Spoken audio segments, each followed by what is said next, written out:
Komisjoni liikmed, head külalised, head vaatajad, alustame selle päeva istungiga ja ettepanek on kinnitada nüüd selle nädala päevakord ja ma ütlen kohe ära, et selleks nädalaks on planeeritud 2 istungit, üks istung on siis täna, mis puudutab meil M-valimisi ja istung on planeeritud ka kolmapäeval, mis on natukene ebatavaline aeg tõesti, et 10:00, aga kuna meil tulevad kaugosalusega OSCE ODIHR-i esindajad e-valimiste raporti osas, siis lihtsalt kuna nendel on päris suur ajavahe, siis see oli palve, et komisjon tuleks neile vastu, et siis nad saaksid seda raportit meile esitada.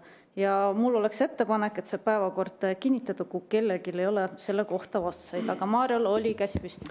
Ja, no ma esiteks alustaks üks tavapärase küsimusega, et ma nüüd loen ka seda korruptsioonivastase seaduse paragrahvi 9, mis on Riigikogu korruptsioonivastane erikomisjon. Ja mis tahaks teada, et äkki lugupeetud juhataja täpsustab, et millise selle lõike 1 alla olevatest pädevustest alla see tänane päevakorrapunkt siis kuulub. Et kuulaks seda hea meelega.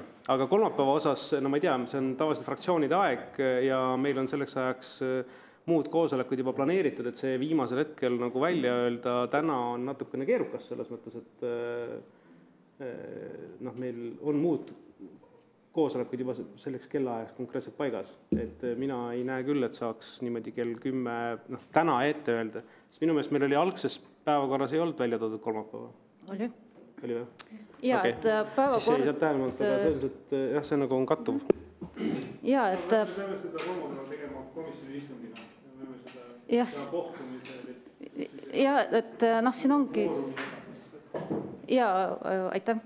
Et ja esiteks jah, tõesti päevakord oli juba eelmisel nädalal välja saadetud ja selle kohta, et OSCE soovib meil istungil oma raportit avalikustada, et selle kohta ma mainisin tegelikult eelmise nädala esmaspäeval, et tõesti, et siin ongi palutud, et me oleme ka näiteks Euroopa Komisjoni esindajale samamoodi vastu tulnud, me oleme neljapäeval istungi niimoodi teinud ja varem, et tõesti me oleme ka teinud niimoodi, et me ei ole lugenud siis seda komisjoni istungiks, vaid pigem nagu komisjoni kohtumiseks külalistega, et ma arvan, et ma olen siin fraktsioonidega rääkinud, et kuna mulle öeldi, et on võimalik, et võib-olla kui keegi ei saa osaleda saata asendusliikmed, siis selle järgi ongi siis aeg pandud, et üldiselt fraktsioonidele sobib, kuna see nädal on juba natukene rahulikum, et selles osas et mul oleks ikkagi ettepanek, et me jätaksime selle kellaaja, sest et tõesti, et külalised ütlesid, et neil on väga raske,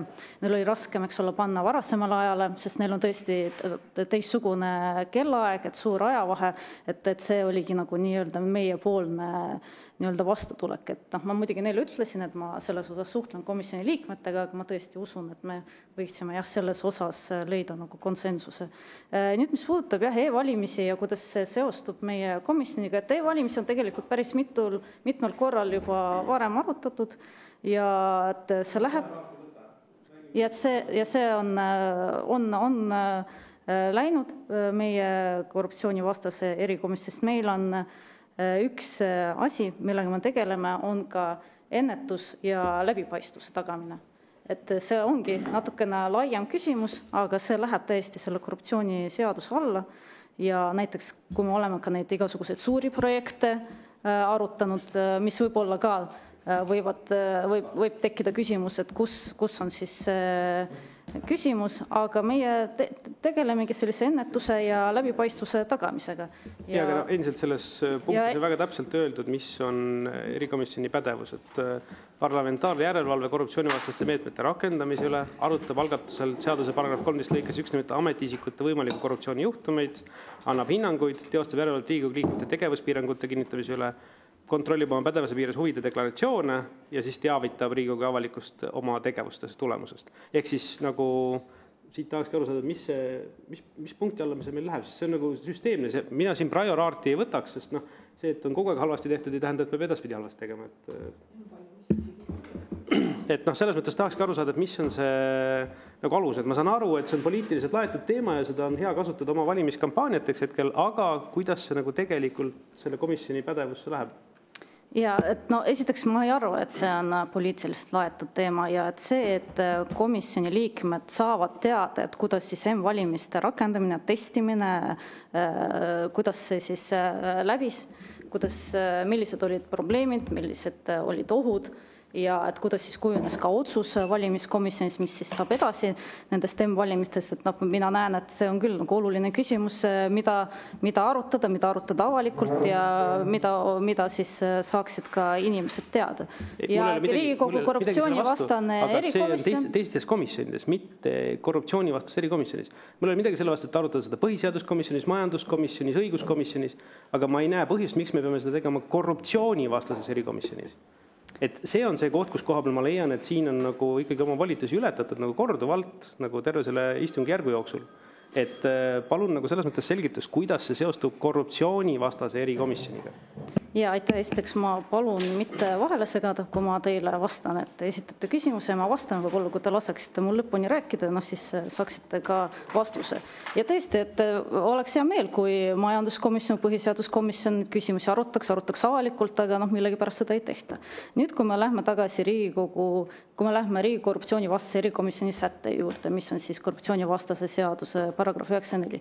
Ja tõesti, siin ongi eraldi kirjas, et me teostame parlamentaarset järelevalvet korruptsioonivastaste meetmete rakendamise üle. Ja kui mina loen seda küsimust ja seda sätet, siis see ongi väga lai säte. See ongi täpselt see on komisjoni tõlgendamisruum, see on komisjoni esimehe tõlgendamisruum ja komisjoni liikmed saavad vastavalt sellele, kas neile komisjoni teema või päevakord sobib, nad hääletavad selle poolt või hääletavad selle vastu. Ja selline oli nagu alati see demokraatlik õiguskord siin tagatud, et kui komisjoni liikmed on tundnud, et neile see teema ei sobi arutelu, siis on hääletatud maha. Nii oli näiteks riigisekretäri küsimusega, mis puudutas siis, kui peaminister määras riigisekretäriks inimese, kellele siis vahetult enne, kelle pärast muudeti siis vastavat seadusandlust, siis näiteks komisjoni liikmed ei soovinud seda arutada, hääletati päevakorrapunkt maha. Täpselt samamoodi on ka kõikide teiste küsimustega. See küsimus, see on tegelikult esimene kord, kui ma kuulen, et e-valimiste teema ei lähe korruptsioonivastase erikomisjoni istungi alla. Tavaliselt ei ole olnud selliseid probleeme. Minu küsimus, et meie komisjoni töö on tagada läbipaistvus, tagada seda, et inimesed oleksid kursis sellega, et otsuste kujunemiste puhul, eriti mis puudutab valimisi, ja see komisjon on täpselt see koht, kus meil on võimalik seda tagada. Nii et mul oleks ettepanek, et liikuda selle päevakava kinnitamisega, töökava kinnitamisega selleks nädalaks ja ikkagi see punkt avada, sest vastasel juhul meil jällegi läheb see aeg sellise vaidlemise peale ja meil on veel mitu punkti täna, mis ma sooviks arutada, et kas või see huvide deklaratsiooni kontroll selleks aastaks ja Riigikogule komisjoni tegevustest ja tulemustest ülevaate andmine, et ka selles osas teksti kooskõlastamine. Nii et ettepanek, et kinnitada selle nädala töökava. Kui keegi soovib hääletust eraldi, et siis palun tõstke käsi. Et jah, Eerik-Niilis Kross, palun. Me kinnitame selle lihtsalt viisakusest külaliste suhtes, et nad on juba kõik kohal.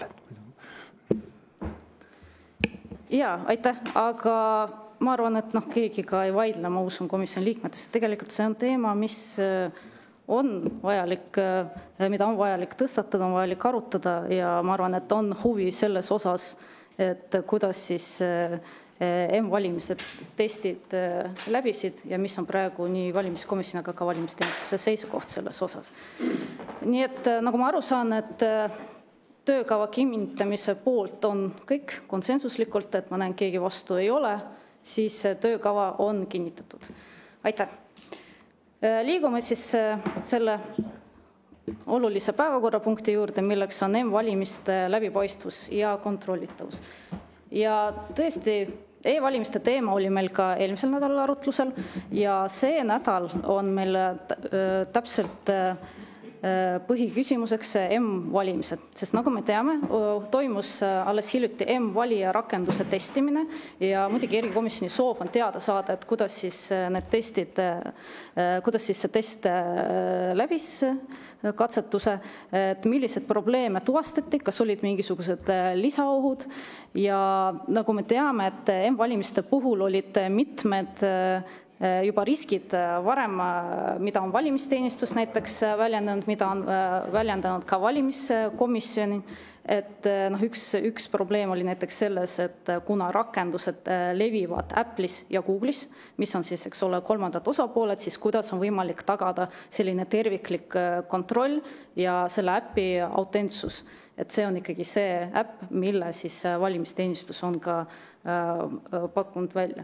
Siis eraldi küsimus on ka selles, et kas on näiteks selline oht, et vahetult enne valimisi võidakse teha mitu võltsrakendust, mis ilmuvad äpipoodidesse, inimesed kogemata laevad alla, sisestavad oma andmed, andmed lähevad kaduma, et kuidas siis et selliste probleemidega võidelda. Ja tänaseks oleme me ka teadlikud sellest, et valimiskomisjon eelmise nädala neljapäeval tegi ka otsuse seoses kohalike valimistega, et nagu ma saan aru, et otsus tehti, et M-valimisi kohalike omavalitsuste valimistel oktoobris ei kasutata. Et kindlasti me selle otsuse kujunemise osas soovime ka arvamust. Ja ma tutvustan ka meie külalisi. Esiteks meil on täna kutsutud riigi valimisteenistuse juht Aarne Koitmäe, see on ilusti kohal, aitäh.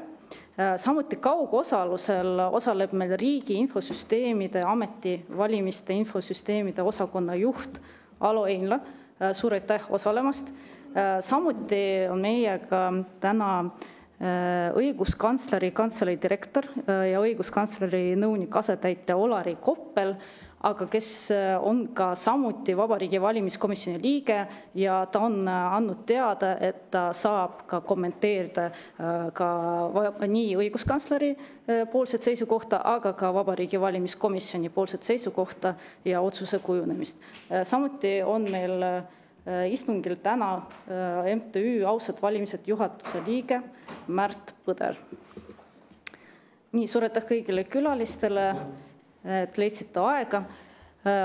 Alustuseks, et kuna mulle on laekunud juba eelnevalt palve registreeritud küsimus Varro Vooglaiu poolt, mis puudutab korraks, ma saan aru, eelmise istungi ühte küsimust, et ma annan ainult 3 minutit, et küsimus-vastus, et kui saaks selle ära lahendada, ma saan aru, et Varro Vooglaid peab istungilt varsti lahkuma, et kus saaks selle kiiresti ära lahendada, et siis me liigume selle ikka M-valimiste teemaga. Aitäh.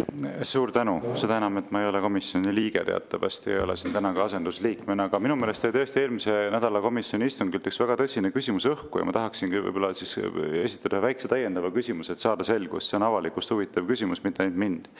Et taust oli siis see, et mäletatavasti eelmise nädala istungil sai küsitud selle kohta, millele on osutanud OSCE, varem on osutanud ka Ago Samoson, toetades Kristjan Tüüna magistritööle, et 2023. aasta Riigikogu valimistel selles faasis, kus kehtivad e-hääled eraldati siis eraldati ühesõnaga tühistatud häältest ja anonüümiseeriti, oli teoreetiliselt võimalik neid välja vahetada. Nüüd Aarne Koitmäe, riigi valimisteenistuse juht, on öelnud, et see võimalus välistati audiitori poolt pisteliste kontrollide läbiviimisega, aga kui eelmisel nädalal sai küsitud, et kas on mingisuguseid tõendeid, millest nähtuks, et selliseid pistelisi kontrolli ka päriselt läbi viidi, eriti silmas pidades vaatlejate hinnangud, et nemad ei mäleta selliste pisteliste kontrollide läbiviimist, siis saime kuulda, et mingit tõendeid tegelikult ei ole. Aga üks väga oluline aspekt jäi üles ja kahju, et ei jõudnud seda adresseerida siis, nüüd ma teeksingi seda siin, et Märt Põder mainis vaatlejana, et oli küsitud riigi valimisteenistuse käest, kas saadakse pärast vaatlejatena ligipääs nendele videodele, mis tehakse audiitori tegevusest. Ja olevat antud ka kinnitus, et jah, antakse ligipääs nendele videotele. Nüüd, kui pärast küsiti ligipääsu nendele videotele, siis öeldi, et paraku puudub tehniline võimekus nende videode väljastamiseks. Ja sellega seonduvalt ma nüüd tahaksingi küsida esiteks seda, et miks ei käitutud vastavalt oma lubadusele anda vaatlejatele siis need videod, mille pealt oleks võimalik kontrollida ja veenduda kõigest, mida audiitor tegi või teinud. Ja teiseks, et kas need videod on endiselt alles, kui on alles, siis kuidas saab nendega tutvuda, kuidas meiega Riigikogu liikmetena saaksime nendega tutvuda, kuidas vaatlejad saavad nendega tutvuda. Ja kui ei ole alles, siis miks neid enam alles ei ole, et seal ju ei ole mitte mingisuguseid isikuandmeid ega midagi muud sellist, mille tõttu peaks need hävitama. Nii et 2 küsimust. Miks ei antud vaatlejatele neid, kuigi lubati anda? Ja teiseks, kas on alles ja kui ei ole, siis miks ei ole? Aitäh!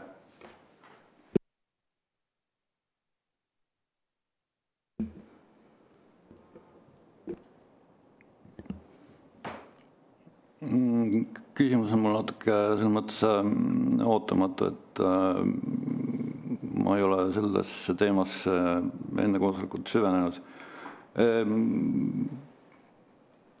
Kui vaatlejad seda ligipääsu küsisid,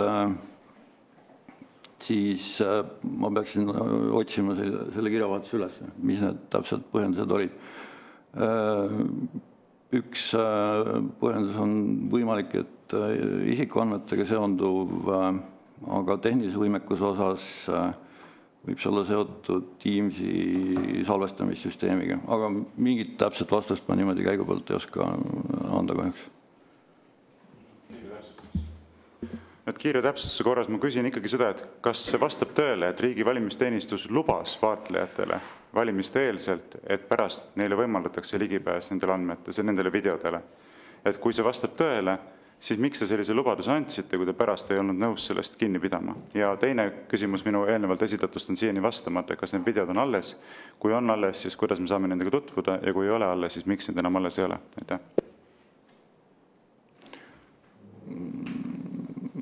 Esimest küsimust ma ei oska kommenteerida. Mis puudutab seda, kas videod on alles, siis minule teadaolevalt nad ei ole enam alles, nad on kustutatud. Aga miks te ei oska seda kommenteerida, kui teie ise olete riigi valimisteenistuse juht? Te peaksite ju teadma, kas lubati ligipääs nendele videodele või lubatud ligipääsu nendele videodele. Ja kui lubati, siis miks seda lubadust ei täidetud? Aitäh. No tegemist ei ole selles mõttes seadusest tuleneva kohustusega.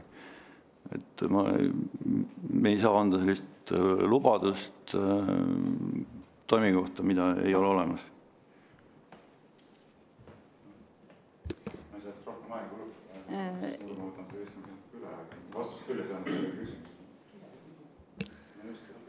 Ja, aitäh, et nagu me vist saime aru, et oli antud lubadus, nüüd tuleb välja, et sellist lubadust isegi ei tohtinud anda. Ja nagu ma saan aru, et ei Riigikogu liikmetel ega komisjoni liikmetel ei ole täna võimalik saada ligipääsu nendele videotele, sest neid videosid enam ei ole alles, et need on kõik hävitatud. Kuna, jah, ma võin täpsustada, et kuna mina isiklikult vaatlejatele neid kutseid ei saatnud, siis ma pean täpsustama kolleegide käest, millised need kokkulepped olid. Ja, aitäh. Komisjon saab ka täiendavalt küsimused pärast saata, et ma liiguks siiski selle tänase päevakorra teema juurde, milleks on M-valimised. Ja võib-olla kui saaks teha nii, et ma alguses annaksin sõna Riigi Infosüsteemi Ameti esindajale, et kui saaksite võib-olla niimoodi rääkida meile alguses tutvustavalt, et mis hetkest alates juba alustati nii-öelda selle rakenduse ettevalmistamisega, nagu ma saan aru, et tegelikult see protsess on olnud päris pikk, et kui ma ei eksi, siis aastas 2022, aga võib-olla te saate, eks ole, seda täpsustada, et seda protsessi ja võib-olla rääkidagi siis oma seisukohalt, et mis on teie seisukoht sellest, et kuidas need M-valija rakenduse testimine siis läbis. Et ma saan aru, et meil on ka eraldi slaidid valimisteenistuse poolt ette valmistatud, aga sooviks ka muidugi teie poolset sellist ülevaadet seisukohta. Aitäh! Aitäh!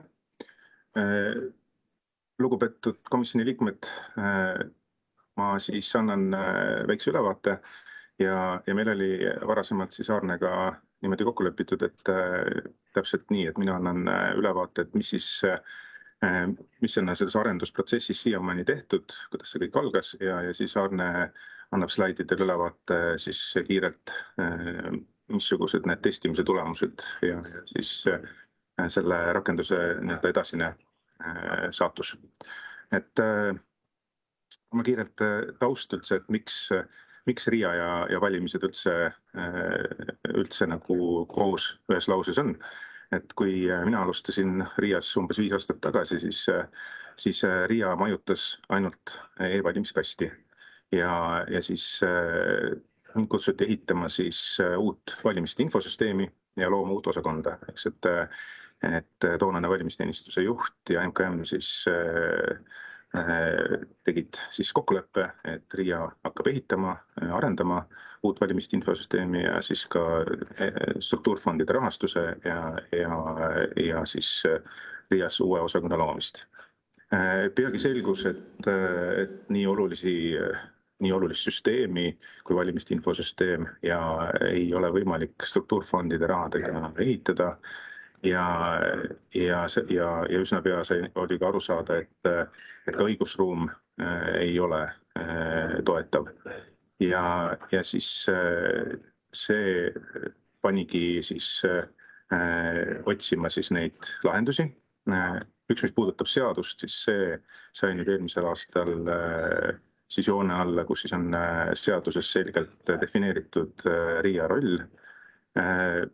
Ja siis kõik, mis puudutab RIA ülesandeid täpsemalt, on siis juba varasemast siis COP21 valimiste eelselt siis lepingutega fikseeritud, eks, et meil on raamleping valimiste korraldamiseks ja siis kõik toimingud, mida RIA teeb, on siis selle lepingu lisadega fikseeritud. Ja sealhulgas on ka siis kõik tehnilised tingimused teenuse kvaliteedile, toimimisele ja nii edasi. Ja siis sai nüüd paika ka rahastus, eks, et on riigieelarveline püsirahastus RIA toimingutele, siis moodustasime RIA-s siis korraliku teenusportfelli, kus on siis valimiste infosüsteemi arendus ja siis selline valimiste siis tugi siis valimisteenistusele. Et nii-öelda selgus või see saabus arusaamine siis ka otsustajatele, et valimiste IT on osa riigi IT-st. Et see tähendab seda, et me peame järgima riigi kehtestatud mittefunktsionaalseid nõudeid, tehnoloogia arengu hüpete soovitusi, küberturvet, et oleme riigi arendustega ühel joonel. Ja siis olemegi nüüd praeguseks kujunenud siis selliseks valimisteenistusele, selliseks IT-partneriks, et arendame, haldame ja majutame siis valimisteks vajalikke süsteeme. Ja siit on ka siis selle meie portfelli siis selline, meie teenusportfelli siis kirjelduses, eks siis RIA nii-öelda valimiste täisteenus, kus me siis tegeleme selle valimiste infosüsteemi arenduse, halduse, majutusega. Valimiste infosüsteem ise, paari sõnaga ütlen, on siis alussüsteem, mis siis on nii paber- kui e-valimistele, kus siis registreeritakse kandidaadid, hallatakse elektroonilisi valija nimekirjasid, kus on tulemused ja siis põhitöövahend, mis me siis paberjaoskondades siis arvutites jaoskonnatöötajatel on. Siis endiselt majutame siis e-hääletus kogumisteenust ja seal siis algab meie vastutus siis sellest, kui tulevad valimisteenistuselt meile töökäsud, et valimiskast üles panna, ja siis kui valimised lõpevad, toimetame kasti siis valimisteenistusse ja kus siis meie vastutus ja volitused lõpevad. Siis loomulikult kõik, mis puudutab turvatestimist, koormustestimist, kasutajatestid, kõik see, mis on tavapärane siis IT-arendusele. Siis on ka valimistulemuste veebilehe majutus ja turve. Et on väga oluline osa ja pakume ka siis meediamajadele siis ligipääsu valimistulemuste infole. ja alustasime ka, üks ülesanne on meil ka klienditeenindus või kasutajatugi. Ka selle maht on ajas kasvanud.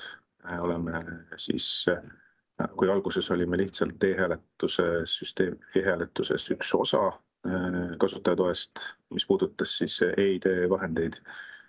Ja siis nüüd pakume ka siis jaoskondadele siis sellist teise kolmanda astme tuge, kus siis, kui valimiste infosüsteemiga on mingid küsimused.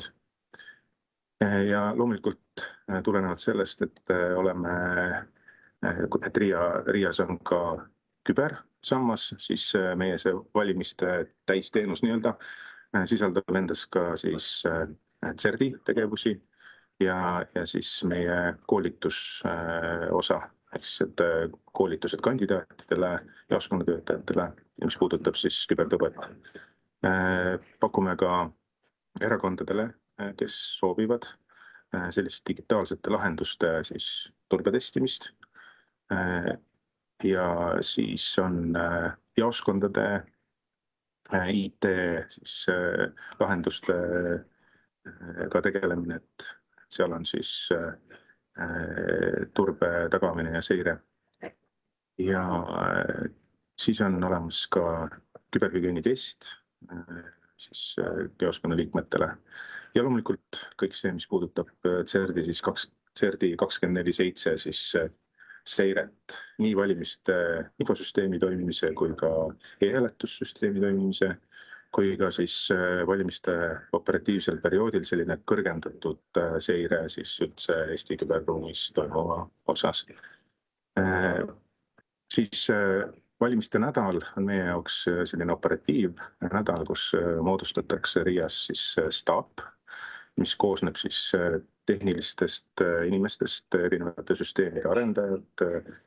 Seal on siis kommunikatsioon ja kõik monitooring online'is siis koha peal. Ja selleks perioodiks siis mobiliseerub RIA. Meil on teistele teenustele nii-öelda freeze periood, ehk siis on võimalik staabil kasutada siis kogu RIA ressurssi.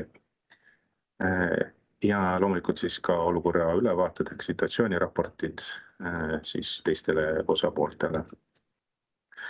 Meie siis teenusportfelli üks osa on ka siis valimisteenistusele olla selline innovatsioonipartner. Siin varasemalt, kui oli meil EKRE IT-minister, siis alustasime biomeetria arutelusid ja uuringuid, et need lisada e-valimistele.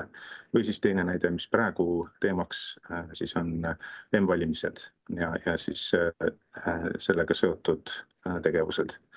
Et kohe, kui selle tiimi loomisega algust sai tehtud, oli selge, et digiriik oma teenustega peab liikuma sinna, kus on kasutajad ja sama ootus oli ka siis e-valimistele, et siis nii-öelda noorem põlvkond, kes e-valimistes tahab osaleda, siis et ka neile pakkuda ühte kanalit, kus e-valimistes osaleda. Ja tõdemus on või selline tunne oli siis sellel hetkel see, et kui me midagi ei tee, siis 10 aasta pärast võime jõuda olukorda, kus meil e-valimisi enam ei ole, sest pole inimesi, kes omaks seadmeid, mida seal kasutada. Ja koostöös valimisteenistusega tellisimegi siis aastal 2019 sellise tehnoloogia alusuuringu valimiste kohta ja mis siis andis 2020 sai see valmis, mis andis siis sellised lähtekohad ja tehnoloogilised suunad. Eks, et me läheme siis mobiilseadmetesse, mitte ei tee veebibrauserid või muid lahendusi.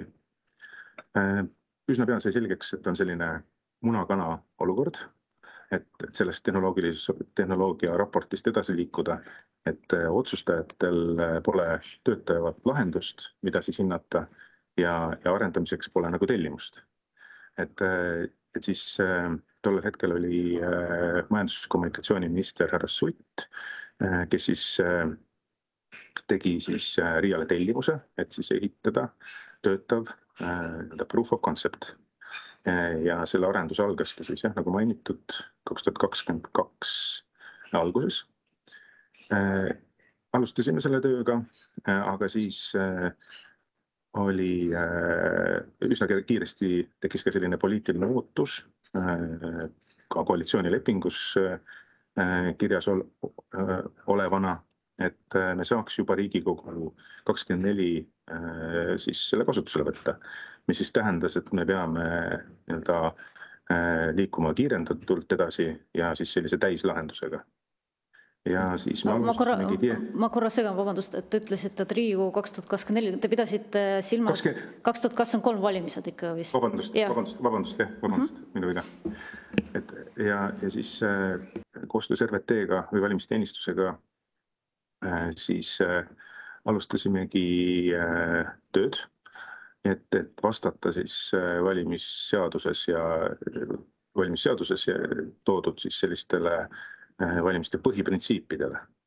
Et meil ei ole tegu tavalise siis äpiga, mis me võime siis öelda, kas Eesti äpp või mingid teised äpid.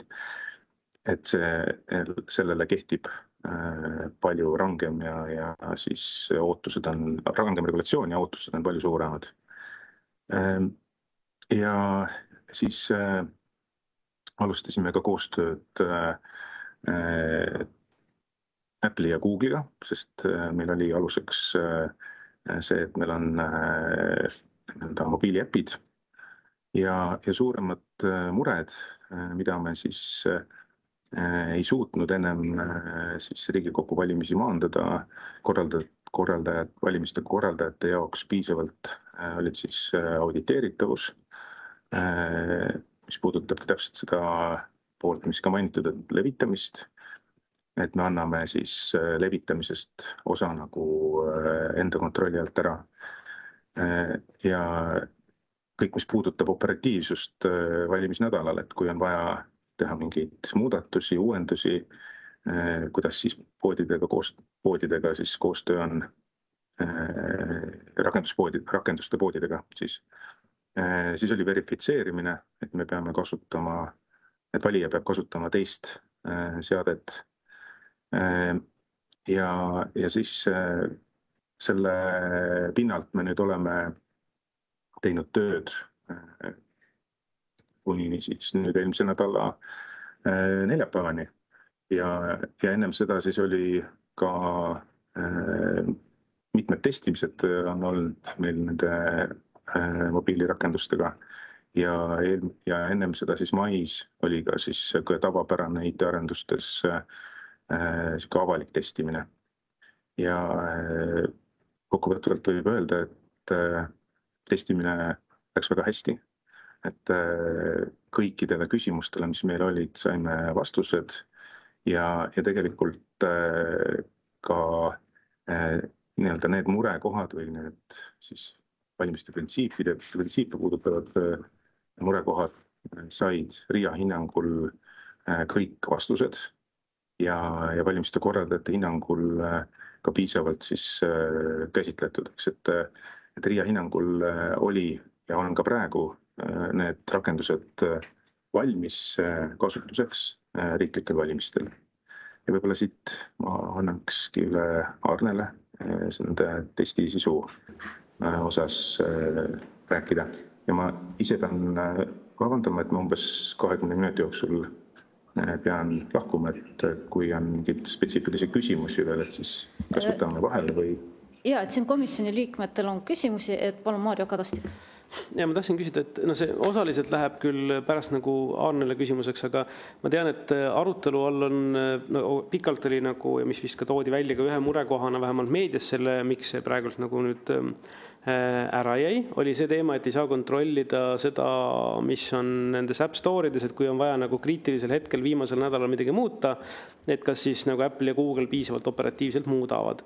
Aga sellele ma mäletan, et oli ka nagu väga konkreetne seisukoht, et tegelikult kuna M-valimiste kanal on üks kanal paljudest, lisaks e-valimistele pluss pabervalimistele, et kui nagu tõesti selle taha asi lõpuks jääb, siis alati on võimalik operatiivselt see kanal valimistelt välja lülitada halvima juhuna, kui ei õnnestu operatiivselt nagu äppe uuendada. Ja lisaks oli arutluse all ka see ju, et tänapäeval nüüd toetavad mõlemad ka niinimetatud kolmanda osapoole App Store, kus on võimalik 100% enda kontrolli omada selle üle, mis hetkel mida reliisitakse.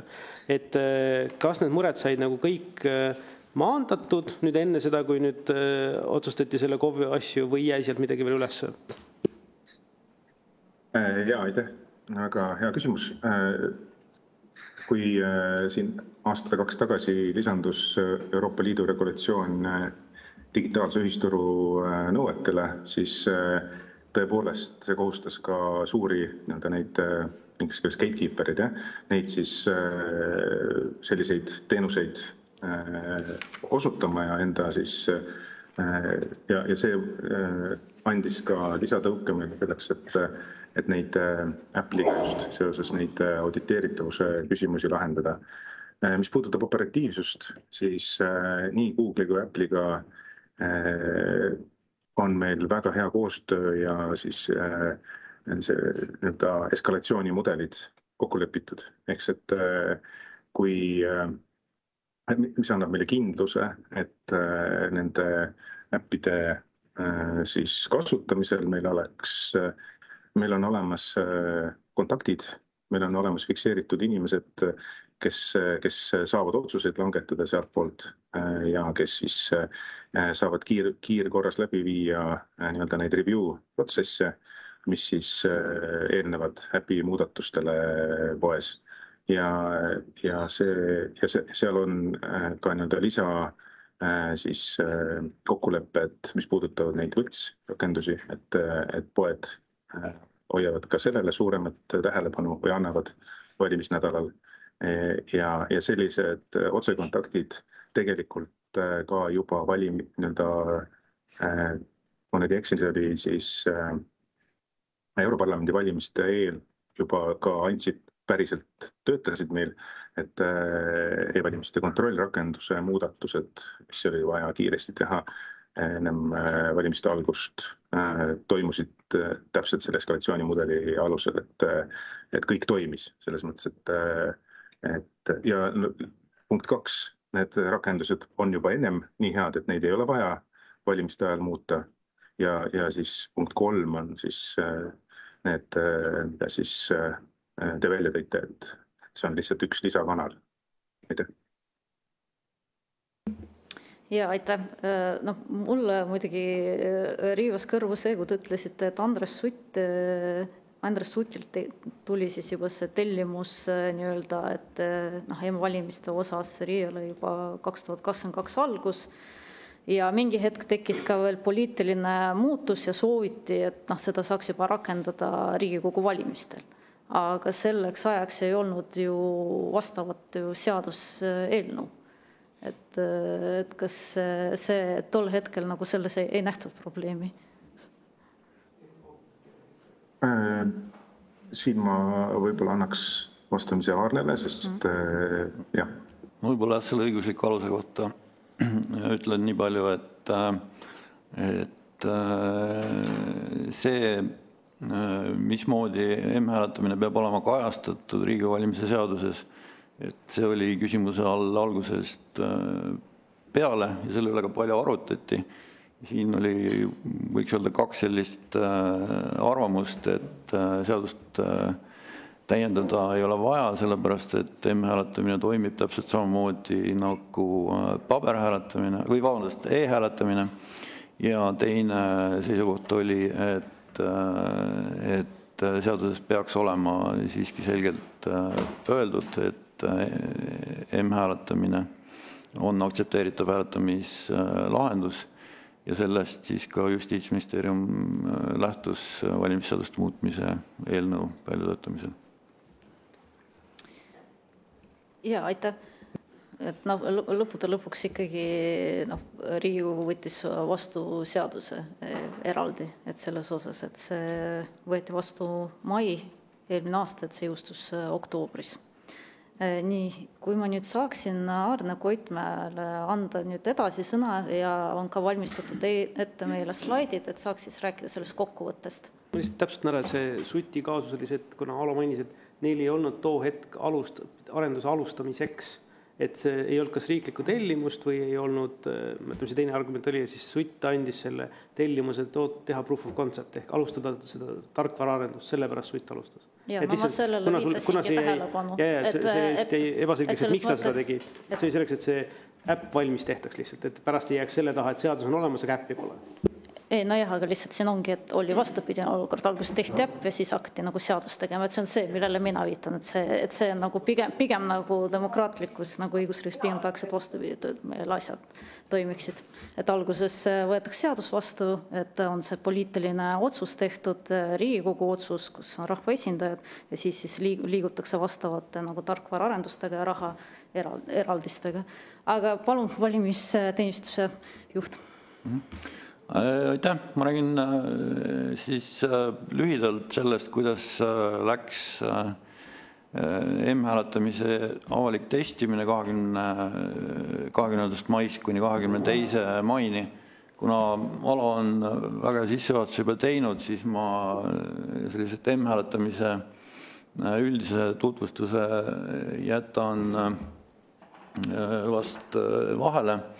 Aga eesmärgid, mille poole me liikusime, olid see, et see valijarakendus oleks sama turvaline, sama lihtsasti kasutatav kui arvuti rakendus ja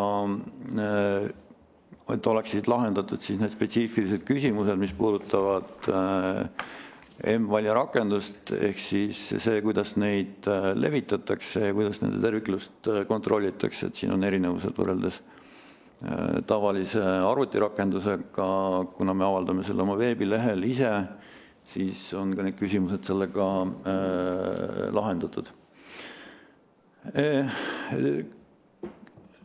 Testi käigus siis me tegime läbi kogu protsessi alates valijarakenduse loomisest, üleslaadimisest. Testi käigus said kõik soovijad hääletada, piiranguid siin ei olnud, alates 15. eluaastast sai hääletada, et siin arvestasime ka potentsiaalse valijaskonnaga sügisestel valimistel, et need, kes on 16 täis saanud, et neil oleks ka võimalus seda proovida. Samuti seadistas RIA siis häältekogumisserveri ja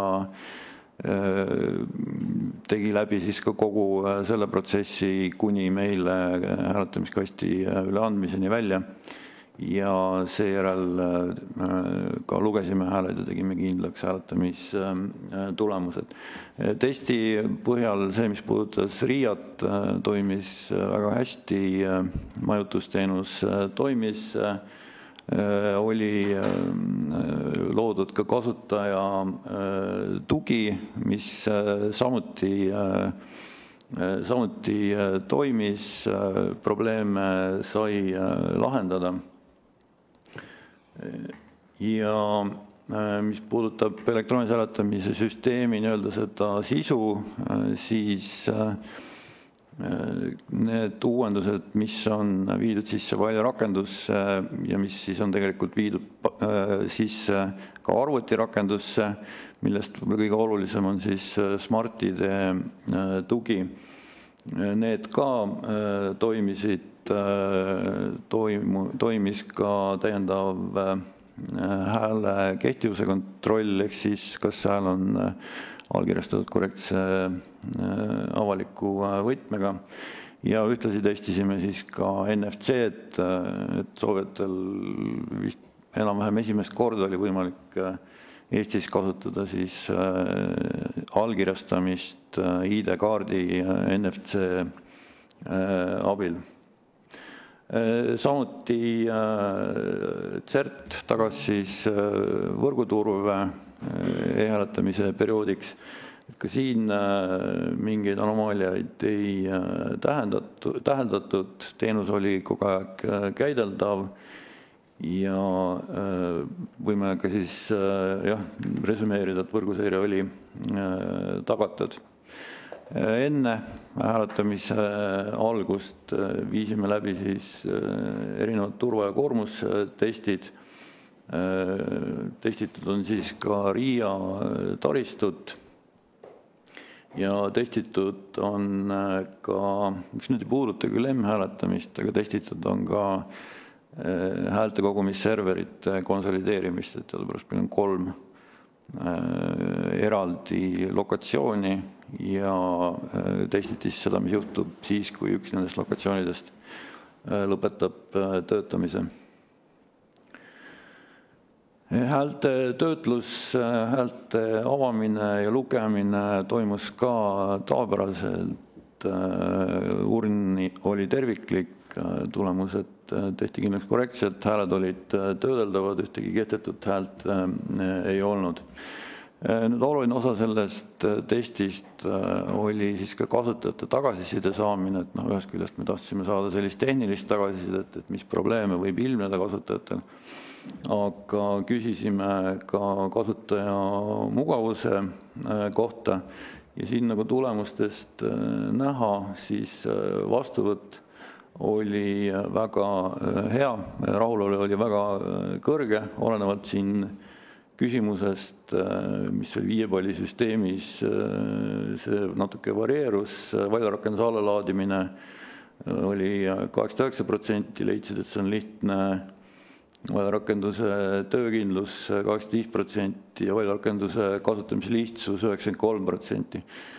Protsentide kohta võib-olla kommentaariks nii palju, et valijarakenduse allalaadimist muutis keerukamaks Androidi puhul see, et me testisime allalaadimist veebipoodidest.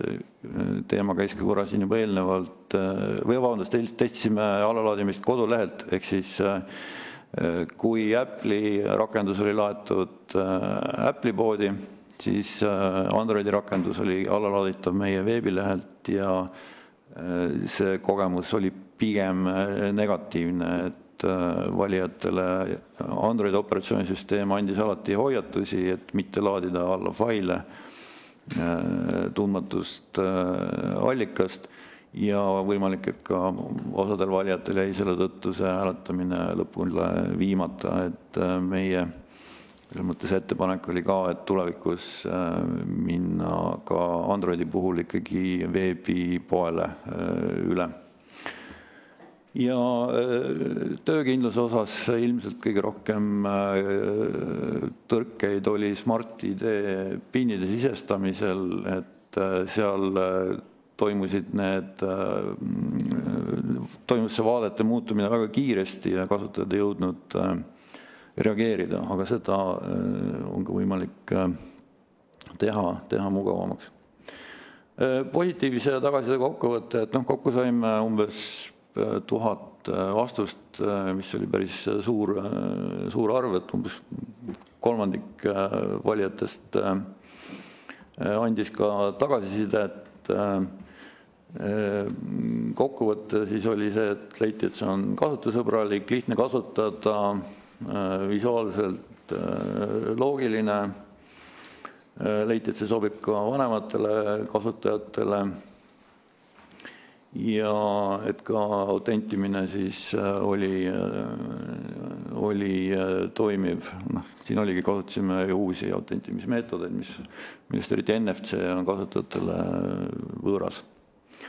Negatiivne tagasiside, nagu ma enne mainisin, et osadel kasutajatel oli Smart-ID PIN 2 keeruline näha.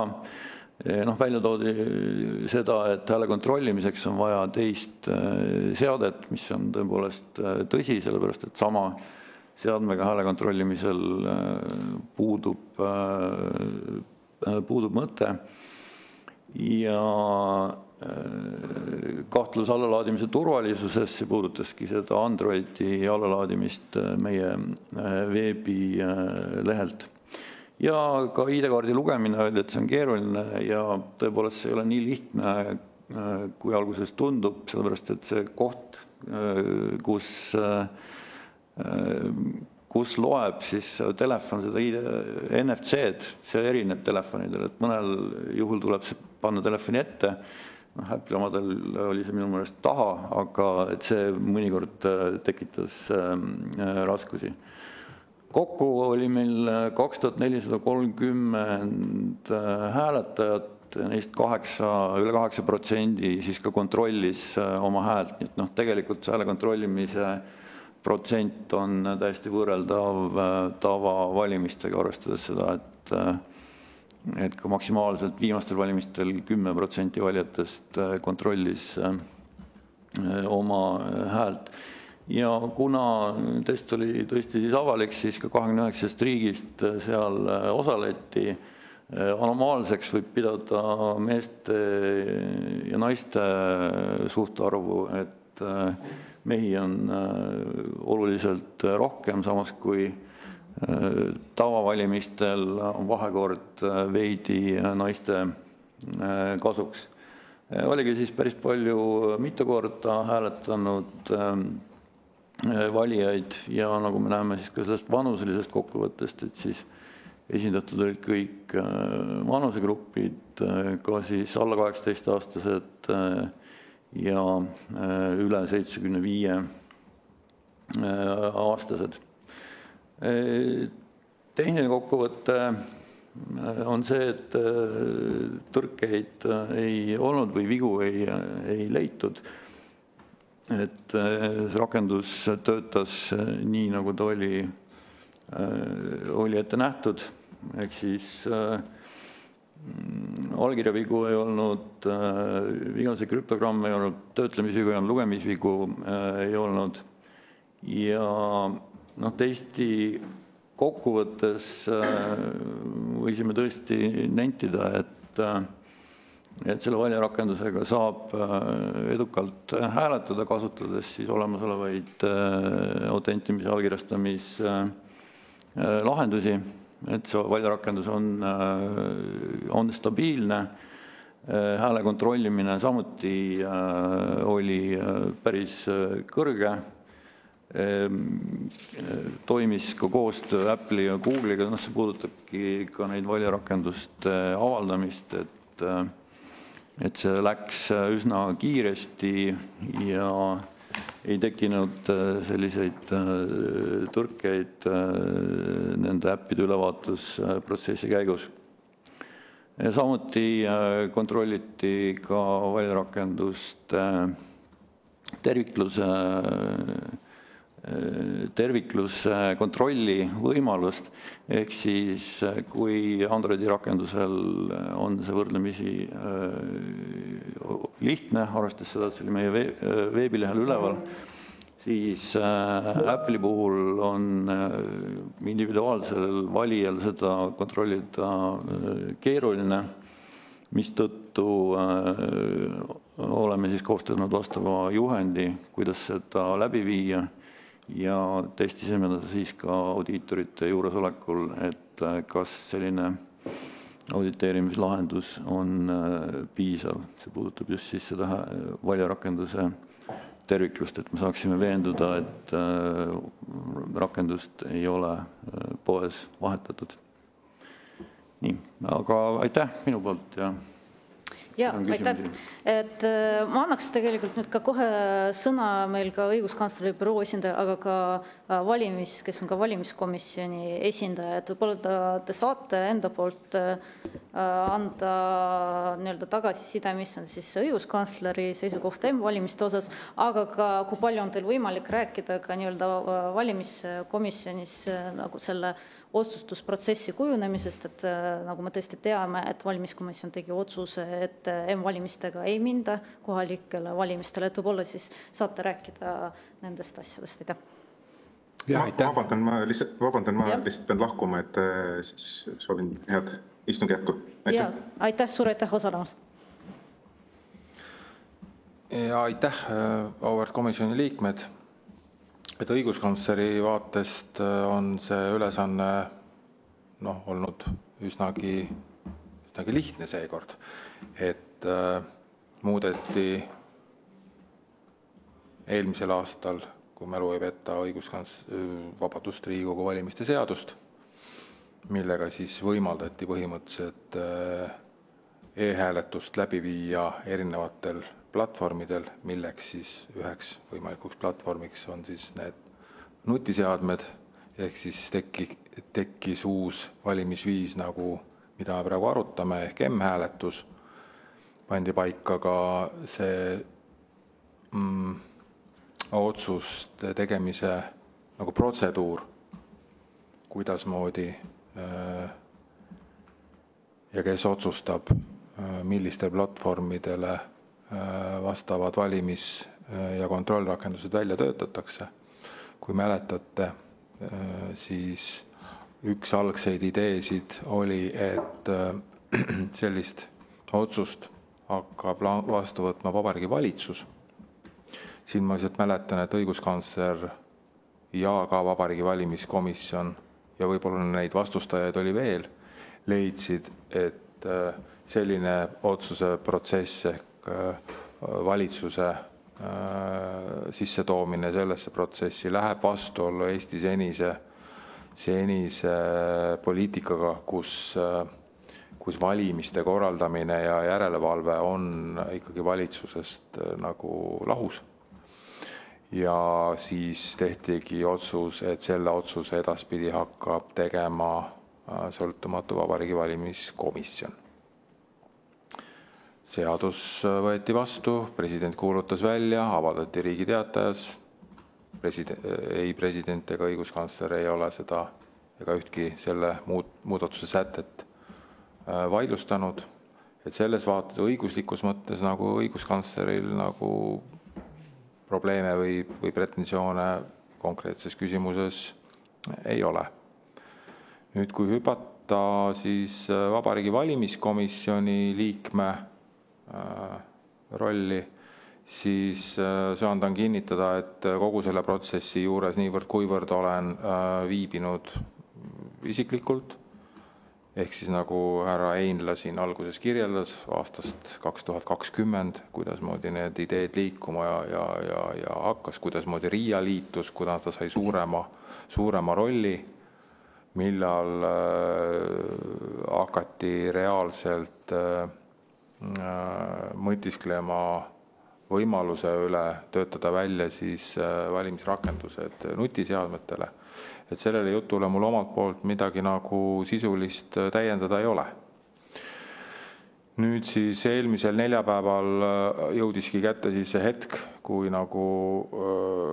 Vabariigi Valimiskomisjon pidi siis otsustama, missugustele platvormidele ja rakendustele või missugused siis meil sügisestel kohalikel valimistel me saame kasutada. Ja vastavaks otsustuseks siis oligi Vabariigi Valimiskomisjoni käsutuses erinevaid varasemaid analüüse. Alates sellest, kuivõrd eelmise aasta sügisel minu meelest me saime enda käsutusse ühe analüüsi, et kas üleüldse on võimalik niisugune olukord, kus õiguslikult võimalik ja põhiseadusega kooskõlas olukord, kus nagu riigi üks tuumikfunktsioone, milleks ikkagi vaieldamatult valimised on, et selle kuidagi mingisugune osakene on äpipoes, on ta siis Google või iPhone kasutuses. No leiti, et jah, et see on lubatav, aga seal peab olema tagatud igakülgne kontroll. Teine dokument, millest me lähtusime, oli Teaduste Akadeemia juures toimuv töötava küberturvalisuse nõukogu, mida juhib akadeemik Dan Bogdanov, nende põhjalik riskide kaardistus, mis minu meelest sai valmis eelmise aasta lõpus või selle aasta alguses, kus siis oli sõnastatud põhilised küsimused ja võimalikud probleemid, mis siis peavad olema maandatud. selleks hetkeks, kui M-hääletus toimuks. Ja kolmas ja võib-olla üks olulisemaid dokumente, millest eelmisel neljapäeval siis valimiskomisjon sai lähtuda, peale seda, kui olime kuulanud ära enam-vähem samasuguse informatsiooni, nagu teie hetkel kuulsite, oli siis KPMG audit sellele kontroll- või testhääletusele, ma ei tea, kuidas see korrektne isegi on nimetada. Testhääletus, jah. Kus siis audiitor nagu ka harilikult e-hääletuste puhul audiitor on ju seal nii nende e-hääletuse süsteemi ülesseadmise, võtmeosakute loomise, hiljem kasti avamise, häälte lugemise selle protsessi juures. Nii ka nüüd selle testhääletuse korral oli audiitor jälgis neid, auditeeris neid protsesse nii palju, kui tal võimalik oli ja koostas siis aruande. Ja see aruanne tõesti jõudis siis valimiskomisjoni liikmete kätte eelmise neljapäeva hommikupoolikul. Ma siiski olen veendunud, et kõik otsuse teinud valimiskomisjoni liikmetest olid selle audiitori aruande läbi lugenud. Ja osalt öeldes nüüd nagu kui küsimusi tekkis, siis küsimusi saigi tekkida tegelikult selle auditi pinnalt. Kuivõrd mingid küsimused ja sõnastused olid sellised, mis andsid põhjust kahelda, kas kõik seaduses ette nähtud etapid on auditeeritud. Ja üheks võib-olla põhiliseks probleemiks osadele valimiskomisjoni liikmetele saigi see, et audiitor kasutas siin ja seal ühes kohas kindlasti sõna, et seda või teist protsessi on võimalik auditeerida. Aga reaalselt ta seda ei auditeerinud. Siis üks erisus, mis nüüd oli valimiskomisjonile oluline, oli see, et see testhääletus jäljendaks võimalikult täpselt seda reaalset olukorda, mis meil valimiste päeval või hääletamise ajal sel sügisel nagu oleks. See siis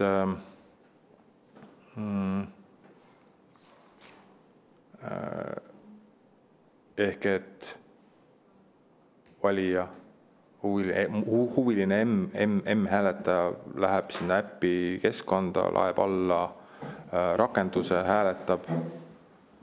Nüüd erisus oli seekord, et Google Play keskkonda ei kasutatud ja järelikult ka ei auditeeritud seda Google Play keskkonnas olevat M-hääletuse rakendust, vaid see siis laeti alla valimised.ee keskkonnast, mis nagu härra Koitmäe siin enne ütles, põhjustas Androidi kasutajatel nagu probleeme, kuna mobiilseade teatas, et andis justkui nagu veateate, et oled sa ikka kindel, et sa tahad sellisest keskkonnast selle rakenduse alla laadida. Noh, see on niisugune teema, mis ilmnes, aga tõepoolest, et seda Google Play keskkonda, mida sügisel soovitakse või oleks soovitud kasutada, et seda reaalselt elus ei kasutatud testimise käigus. Et need olid, ja siis kolmas probleem, mis nagu on ka siin mainimast leitud ja algselt juba aastaid olnud jutuks, et M-hääletuse puhul nagu kontrollrakenduse kasutamine on piiratud, kuivõrd see eeldab 2 erineva nutiseadme olemasolu hääletajal. Ja see on niisugune, ütleme siis niimoodi, paratamatu tehnoloogiline puudujääk, et see, kellel on näiteks nutitelefon ja tahvelarvuti, see saab selle kontrollprotseduuri läbi teha. Kellel on ainult oma nutiseade, ainult näiteks mobiiltelefon, tema ei saa. Ja siis see on see koht, need olid need kohad, kus nagu iga Vabariigi valimiskomisjoni liige printsiibis pidi tegema siis selle põhjendatud otsuse, et enda jaoks põhjendatud otsuse, kas toetada M-hääletuste kasutuselevõttu juba sel sügisel või mitte. Et noh, see oli nüüd minupoolne niisugune kokkuvõte nendest põhilistest argumentidest, mis ringi käisid. Ma etteruttavalt ütlen, et ma siin ühegi nende argumendiga sisuliselt vaidlema eriti ei hakkaks, kuivõrd mul puuduvad volitused nagu võtta sõna oma teiste Vabariigi Valimiskomisjoni liikmete nagu seisukohtade küsimuses. Enda seisukohti ma võin, kui kedagi huvitab, ma võin võib-olla lähemalt avada, aitäh. Jaa, et ma kohe annan komisjoni liikmetele, siin olid küsimused, et ma korra küsin, et mainisite seda kontrollrakenduse küsimust, et eks ole, et selle jaoks häält kontrollida on vaja kasutada teist, eks ole, seda telefoni või iPadi. Ja siin on nagu küsimus, kas see võib mõjutada ka hääletamise salajasuse printsiipi, et siis hääl avaneb, eks ole, teises selles nagu iPadis või telefonis? No jah, küsimus on asjakohane selles mõttes, et kui sa kasutad selleks kontrollrakenduseks ehk oma M-hääle kohalejõudmise kontrollimiseks näiteks oma elukaaslase, abikaasa, sõbra, töökaaslase mobiilseadet, siis abikaasa, elukaaslane, kolleeg, sõber näeb seda. Et siin me ei saaks rääkida siis nagu, aga kui sul on tõesti endal olemas nii mobiil kui tahvelarvuti, sina üksi kasutad seda, hiljem kustutad rakendusi, siis see on tehtav, jah. Ja aitäh, ilmselgelt kõigil inimestel ei ole nii palju seadmeid, ma annan nüüd edasi sõna Maarja Kadastikule. Ja ma tahtsin küsida paari erineva komponendi kohta, ma saan aru, et see lõppkokkuvõttes see otsus mitte seda teha selle aasta KOV-valimistel taandus laias laastus 3 punktile. Üks on see, et osasid häiris see, et audiitor ütles, et saab kontrollida, aga ei kontrollinud. Selle osas ma muidugi küsiksin koheselt nagu teise küsimuse juurde, et miks ei kontrollinud. Teiseks see, et Google Play'd ei kasutatud, vaid kasutati seda niimoodi sideloadingut ja nüüd otsustati, et kasutaks, et siis see oli välistav asjaolu, et lihtsalt seda ei ole testitud. Ja siis see võõra seadmes või ütleme see kontrollimise poole, et kas ma saan õigesti aru, et need olid need 3 põhilist kaalutluskohta, mille pärast see sel aastal ära jäi. Ja kui siis ma nende iga ühe kohta tahakski teada, et esiteks see, et miks audiitor ei kontrollinud, miks ei kasutatud Google Play'd ja et kas see tõesti on nagu piisav argument, et aga seda peaks arutama siis juba komisjoni liikmetega. Ja selle võõraseadme osas mina ütleb küll niimoodi, et kui ma võtan, ma ei tea, abikaasa telefoni, et kontrollida, siis ei, seal ei ole midagi, sa just kännid seda QR-koodi, telefoni saab inimese poolt ära keerata, et sa näed ise selle tulemuse ära ja siis paned kinni ja see ei ole, et automaatselt näeb, et ma arvan, et seal on ikkagi vastavalt inimese enda tahtlusel on võimalik väga edukalt saavutada ka see hääletamise salajasus, et see ei ole nagu selles mõttes argument võõra seadme kasutamise vastu, et pigem nagu tehnoloogiliselt peabki olema 2 eraldi seadet. Et see minu meelest ei ole nagu argument, aga need esimesed 2 ma tahaks küll teada, kas need olid need põhjused ja mis olid põhjused? No nagu ma ütlesin, need olid need argumendid, mis nagu seal arutelus, nagu mida kõige rohkem nagu kasutati, et põhimõtteliselt, kui ma olen aru saanud, siis ega Vabariigi Valimiskomisjoni liikmel oli õigus vastu hääletada ka näiteks põhjusel, et ta lihtsalt ei taha, et M-hääletust ei toimu, ega ta ei pea seda põhjendama.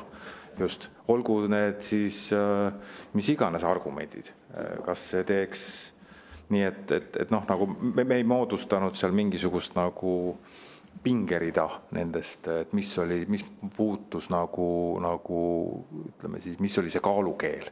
Et selleni me nagu ei jõudnud, jah, aga lihtsalt kui küsiti, siis ma andsin niisuguse nendest asjaoludest. Nii palju täpsustaks, et vaata, kuna see pressiteates tõi välja, et on vaja veel arutada, siis ma seetõttu eeldasin, et olid mingid teemad, mis jäid püsti. See, kui kellelegi lihtsalt ei meeldi, seal ei ole, see arutamine võib ei pruugi midagi muuta, aga et ma mõtlen seda, et siis nagu, et need olid need põhilised murekohad siis. Jah, et tundub, et kui nüüd auditi protsess, oletagem, see on spekulatsioon, see on puhas spekulatsioon, rõhutan igaks juhuks, et juhul kui auditi raport auditi raporti kohta ei oleks Vabariigi Valimiskomisjonil tekkinud küsimusi, kahtlusi, siis ei saa üldsegi välistada, et hääletus valimiskomisjonis oleks andnud teistsuguse lõpptulemuse. Ja, aitäh, et ma arvan, et valimiskomisjon sõltumatu organina teeb ka väga head tööd, ja see ongi selline valimiskomisjoni, iga komisjoni liikme kaalutlusotsus ja kui ma luban endale isiklikku hinnangut, et arvestades seda, mida mainiti, et sellised asjad olid eks ole, auditi raportis, et tõesti kõiki asju ei auditeeritud ja see, et ei kasutatud ka näiteks seda Google Play keskkonda, seetõttu ei saanud testimise käigus ka selgust, et kuidas see üldse toimib. Ja mina arvan, et hääletamise salajasuse põhimõte võimalik riive, mis võib selle teise kontrollrakenduse seadme kasutamise puhul ilmneda, see on ikkagi tõsine mure, et see ikka ei ole see, et sa võid oma telefoni ära keerata ja see mure on lahenenud, et ikkagi need kõik hääletamise printsiibid tulevad meil põhiseadusest. Ehk siis siin on ka palju sügavam aspekt. Et ma korra, et meil on lihtsalt see, et meil on veel ka Märt Põder. Ei, ma küsisin 2 küsimust. Jah, sa küsid 2 küsimust, aga... Vastata veel lastud. Aga te saite ka vastuse. Aarne pidi vastama nendele, miks ei auditeeritud ja miks ei kasutatud Google Play. Ja ma lihtsalt korra ütlen, et meil on ka veel Märt Põder, et kui komisjoni liikmed lubavad, et me praegu vastame selle ära, siis anname veel Märt Põdrale veel sellise sõna ja siis lähme uuesti küsimuste juurde. Loodan, et sobib. Ja Aarne Koitmaa, palun. Nii, siin oli 2 või 3 teemat tegelikult. Miks ei auditeeritud? Mida tehti, oli see, et valimisteenistus teenistujad, siis audiitorid juuresolekul tegid läbi selle auditeerimisprotsessi algusest lõpuni. Ja eesmärk oli siin just mitte niivõrd selle rakenduse autentsuse enda kontroll, vaid just selle protsessi edukas läbi tegemine. Et see viidi läbi, ehk siis kontrolli tegid siis valimisteenistuse liikmed ja audiitorid siis omalt poolt kinnitasid, et nende hinnangul on selline auditeerimine tehtav ja piisav. Aga tõepoolest nad iseseisvalt seda seekord läbi ei viinud. Mis puudutab Google Play'd, siis see küsimus, kas valijarakendust avaldada veebilehel või äpipoes on olnud üleval praktiliselt kogu selle projekti algusest peale. Ja mõlemal variandil on oma head ja vead, mis nüüd muudab selle valijarakenduse avaldamis veebilehel atraktiivseks, on valimisteenistuse täielik kontroll selle avaldamise üle ja ka rakenduse autentsuse kontrolli lihtsus, ehk siis nagu arvutirakenduste puhul valimisteenistusest lihtsalt saab avaldada selle kontrollsumma ja igaüks saab selle sealt veebilehelt alla laadida ja selle kontrolli läbi viia.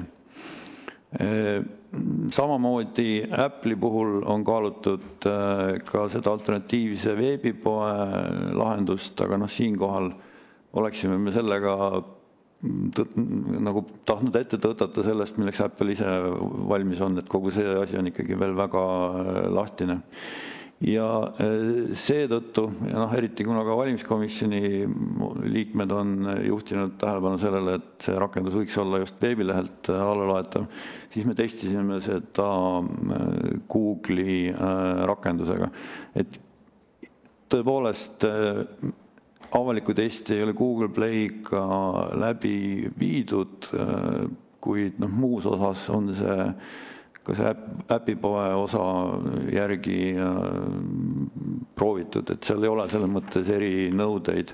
Et siin tõesti äpipoe osas enamus sellest keerukusest on Apple'i poolel. Et mõeldav oleks teha ka uus test, aga siin meil hakkab nagu endal aeg otsa saama, sest me ei saa ka viimasel hetkel seda rakendust kasutusele võtta olukorras, kui meil on vaja uuendada siis ka nii dokumentatsiooni kui osasid protsesse ja kõiki kasutaja juhendeid. Ja mis puudutab kontrolli, teise seadmega tõepoolest selline eeldus on olnud jah, et valijal on siis arvuti ja nutiseade ja et kas tal on 2 nutiseadet või mitte, et ta võib tõepoolest kontrollida siis mõne teise valija telefoniga. Et see on tõepoolest nüüd selline hinnangu küsimus, et kui oluline või kui suur see risk on, sellepärast et ta saab seda kontrolli ka praegu teha mõne teise valija telefoniga, et siin, mis seda pehmendab seda probleemi, on just see kontrolli piiratus, et seda saab teha ainult teatud aja jooksul.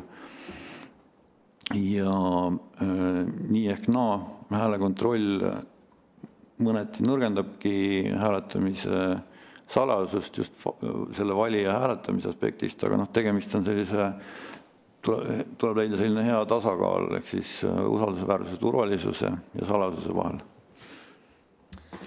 Ja aitäh, et korra et lihtsalt see jäi kõlama, et veel ka sellest ettekandes, seal on kirjas, et puuduvad takistused KOV 2025 valimistel kasutusele võtuks. Aga samas te ka ise oma ettekandes ütlesite, et üks suur probleem oli ju Apple'i puhul, et mitte Google'i puhul, vaid Apple'i puhul, et tegelikult seda tervikluse kontrolli ei ole väga lihtne teha, et sellega oli nagu probleem, et ikkagi kontrollida seda, et see äpp on see sama, mis siis oligi nagu Eesti poolt antud, mitte et sinna ei ole lisatud nagu tarkvara, et selles suhtes, et minu jaoks on see natuke vastuolus, et kui on nagu niivõrd suur nagu ohuprobleem, see on ka see probleem, mille puhul on ka Eesti Teaduste Akadeemia teinud oma tähelepanekud. Ja samal ajal on siis öeldud, et nagu puuduvad takistused, et selline natukene nagu vastuolus. Aga ma annan sõna veel ühele meie külalisele, Märt Põdrale, nagu ma saan aru, et vist Märt Põder osales, et kui ma eksi ka viimasel valimiskomisjoni istungil, ma ei tea, kui paljud sai osaleda, et siis võib-olla ka teie siis hinnang sellele e-valimiste küsimusele, et eelmine nädal me arutasime sellist e-valimiste küsimust, sellist auditeerimisküsimust ja nagu me näeme, et ka e-valimiste puhul on midagi sarnast. Aitäh, tere kõigile! Ma annan lühidalt ülevaate, siis mida valimisvaatlejad arvavad sellest e-hääletuse protsessist. Ja esimene tähelepanek on see, et vaatlejaid ei kaasatud. Et see tuli ka siis sellel valimiskomisjoni istungil tuli teemaks, et Teet Raidma tõstatas selle, et kuidas vaatlejad saaksid seal midagi hinnata, pööras pilgu minu poole, et just ka nagu vaatlejate eest rääkida ja küsisin ka koosoleku vaheajal siis Indrek Leesi käest, et miks siis vaatlejad ei kaasatud, selgus, et ei olnud aega.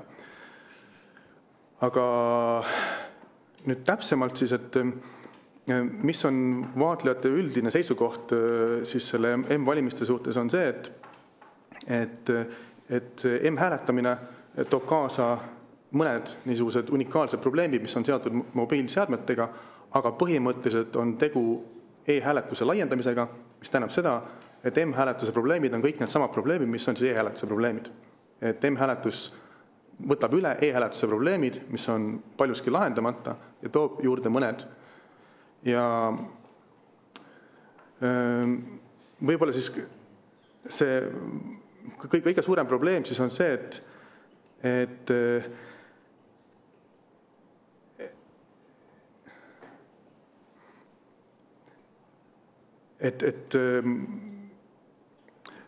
see vaatlejate roll kogu selle asja juures tegelikult. et kui me rääkisime siin eelmisel korruptsioonikomisjonil auditeerimisest ja sellest, kas auditeeriti faktiliselt või on miski auditeeritav, siis samamoodi räägitakse e-hääletuse puhul ja mobiilihääletuse puhul siis ka, et mingid asjad on auditeeritavad, aga mitte, et nad on auditeeritud. Ja samamoodi me räägime siis, et ja siis selles ametlikes tutvustustes on juttu sellest, kuidas on kõik protsessid vaadeldavad, aga seda, kas nad on tegelikult ka vaadeldud ja kas vaatlejatel on võimalik siis minna ja vaadelda midagi, et enamasti tegelikult ei ole. Et see vaadeldavus on natuke selline sõnakõlks. Ja et see on selline huvitav asi, et me räägime siin sellistest asjadest, nagu mis on võimalik, aga mis on siis nagu faktiliselt teostunud, eks ole. Et võimalikkuse ja tegelikkuses asja ajamine, me räägime siin seda, et mõned asjad on teoreetilised, need ohud on teoreetilised, aga siis ühtlasi sellest, et ka kas need ohud ka praktiliselt realiseeruvad, et seda siis selle teoreetilisuse siis epiteediga nagu pareeritakse, samas on ka see vaadeldavus pigem siis e-hääletuse puhul teoreetiline ja jääb ka teoreetiliseks siis selle mobiilihääletuse puhul. Ja üks näide siis sellest, kuidas siis e-hääletuse puhul tulevad need, mobiilihääletuse puhul tulevad e-hääletuse probleemid kaasa, on see, et tegelikult juba praegu e-hääletuse puhul on siis kasutusel need sisulevi platvormid, et kontrollrakenduse puhul selle kontrollrakenduse saab siis Google'i või siis Apple'i poodidest ja kontrollrakendus on siis valimisprotsessi niisugune hädavajalik osa, et mingis mõttes me tegelikult juba oleme andnud siis üle osa sellest valimisprotseduurist siis nendele tehnoloogiahiidudele ilma oma poolse kontrollita või piisava kontrollita. Et sisuliselt pole suurt vahet, et kas kontroll puudub siis valijarakenduse puhul või kontrollrakenduse puhul, et mõlemal puhul valimise oluline samm, oluline osa sellest puudub siis kontroll selle üle. Ja tegelikult ka juba praegu, kui vaadata lähemalt seda, kuidas siis levitatakse valijarakendust, siis valimised.ee koduleht, et see kasutab ka sisulevi platvormi, Cloudflare'i platvormi.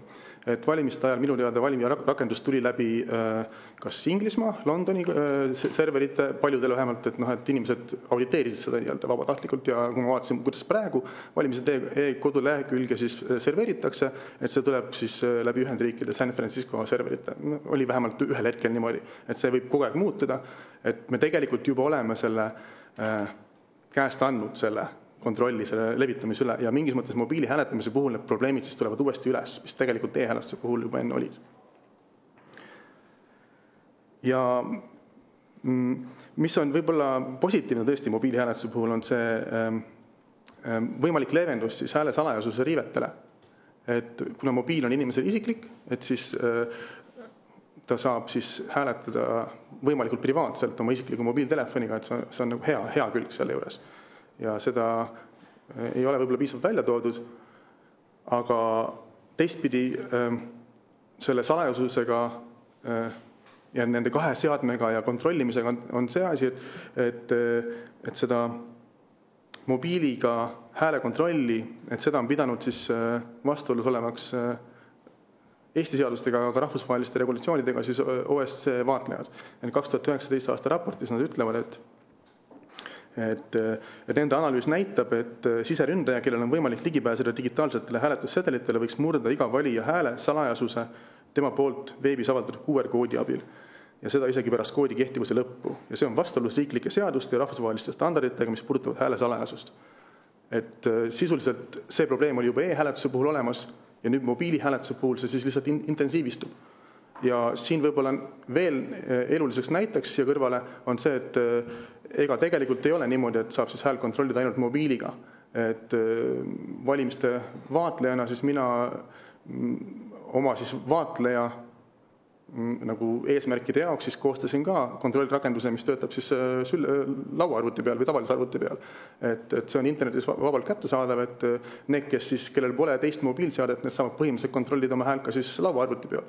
Et tegelikult seda piirangut ei ole, aga selle juures on see nüanss, et kogu see protseduur, see häälekontrolli protseduur, see võimaldab alla laadida siis valijal enda hääle, see hääl on digiallkirjastatud, selle hääle saab lahti krüptida selles QR-koodis oleva võtmega, mis tähendab seda, et selle alla laaditud hääle abil saab siis valija tõendada, kelle poolt ta valimistel hääle andis, ka pärast valimiste lõppu. Ja seda peab siis OSCE vastuolus olevaks siis hääletamise salajasuse nõuetega. Et need nõuded on sõnastatud mitmel pool, ka Eesti seaduses nüüd aastast 2024 öeldakse, et igas hääletamise etapis peab hääl jääma salajaseks ja seda ta siis praeguse süsteemi puhul tegelikult ei jää. Et see võib-olla on siis nii-öelda lühike näide sellest, või lühike kokkuvõte sellest, et kuidas need e-hääletuse probleemid siis mobiilhääletusse kaasa tulevad. Ja võib-olla siis kokkuvõtvalt veel seda, et on tehtud tehnilisi analüüse selle kohta, et kas mobiilihääletus on tehniliselt teostatav, ilmselt ta on, mobiil on arvuti nagu iga teine, aga puudub selline nagu vajalikkuse analüüs. Muudes riikides nii e-hääletust kui muid lisahääletusviise kasutatakse siis, kui selleks on vajadus, näiteks välismaal viibivatele valijatele või siis nägemispuudega valijatele, et kellel jääks muidu hääletamata. Et selles mõttes see elektroonilise hääletamise laiendamine mobiilile, et see on midagi sellist, mis liigub vastassuunas siis ülejäänud maailmaga, et mujal riikides kasutatakse neid täiendavaid hääletusviise just selleks, et tuua hääletama neid, kes muidu ei saa. Ja siis meie valimisvaatlejate hinnang ongi see, et võib-olla ka Eestis õige nii teha, et kui meil on nii salajasuse kui vaadeldavuse probleemiga siis hääletussüsteem, et siis võib-olla on selle niisuguse kehva kvaliteediga niisuguse eksperimentaalse süsteemi kasutamine siis õigustatud mõne niisuguse vähemusgrupi jaoks, aga mitte üldistel valimistel. Ja see, et see vaadeldavus on oluline ja et selle vaadeldavuse saamiseks ei saa ohverdada siis seda salajasust, hääle salajasust. Et Arne Koitmäe siin osutas, et neil on niisugused vastandlikud põhimõtted. Eestis on tegelikult tehtud niimoodi, et kuigi peaks saama niimoodi, et mida rohkem ohverdada salajasust, seda paremaks saab vaadeldavuse, siis meil on ohverdatud salajasus, aga vaadeldavus pole vastu saadud. Et mingis mõttes see niisugune paradoks või asi on lahendatud valepidi. Ja lõppkokkuvõtteks veel siis seda, et iseenesest on positiivne, et seda vaadeldavust peetakse oluliseks, aga seda siis ei viida ellu, et Riigikohus on siis 2023 öelnud, et vaatlejad mängivad olulist rolli selles, et valimised toimuksid valimispõhimõtteid järgides ja oleksid lõppkokkuvõttes demokraatlikud. Seda rolli peaksid vaatlejad saama täita ka elektroonilise hääletamise puhul, mida eristab aina suurem hulk Eesti valijaid. Et seda praegu vaatlejad seda rolli täita ei saa ja selle tõttu siis on ka vaatlejate siis üldhinnang, et pigem peaks neid elektroonilise hääletamise viise siis piirama mingitele inimrühmadele, kellel seda vaja on ja mitte siis nii-öelda arutult laiendama. Ja aitäh, ma saan aru, et Arne Koitmäe soovib kommenteerida, et võib-olla saate kommenteerida ka seda, et miks siis vaatlejad polnud kaasatud. Aitäh. Kõigepealt tegemist oli testhääletusega, kus vaatlejate olemasolu ei olnud kohustuslik. Teiseks, miks vaatlejad on kaasatud, on lihtsalt see, et valimisteenistuse töötajad tegelesid testi läbiviimisega, ehk siis see oli esmakordselt tehtud protseduur ja siin tõepoolest ei olnud võimalik kaasata vaatlejaid ja ei olnud ka vajalik neid vaadelda, et ma ikkagi meenutan, et vaatlejad vaatlevad valimistoiminguid, valimiste ajal on neil võimalik anda hinnang sellele, kas need on läbi viidud korrektselt või mitte.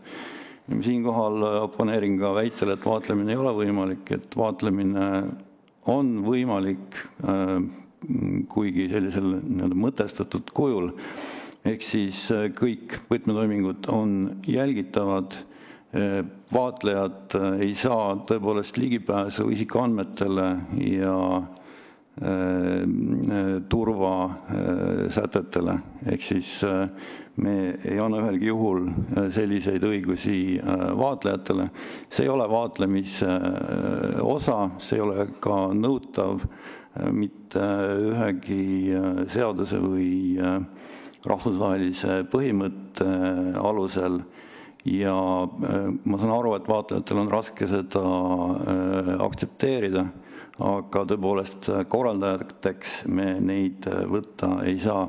Sedasama, kuna Märt Põder siin tsiteeris ka ühte Riigikohtu lahendit, sedasama on kinnitanud ka Riigikohus, et vaatleja vaatleb, mitte ei sekku aktiivselt protsessi. Mis puudutab nüüd kriitikat selle levitamise kohta, siis no see ongi küsimus, mida on siin mõnda aega lahendatud. See tervikluse kontrolli lahendus on välja töötatud, see on olemas, see toimib. Valimiskomisjoni hinnang oli, et see vajab täiendavat katsetamist. Mis puudutab arvutirakenduse avaldamist, siis nagu Eestis ikka kasutame ka meie pilveteenuseid. Meie see põhipartner on siin Riigipilv. Kui valjarakendus on siis tõesti alla laaditud kusagil teise riigi serverist, konkreetselt seda kommenteerida ei oska, siis võib-olla Märt Põdrale selgituseks siis, et selleks autentsuse kontrolli võimalus ongi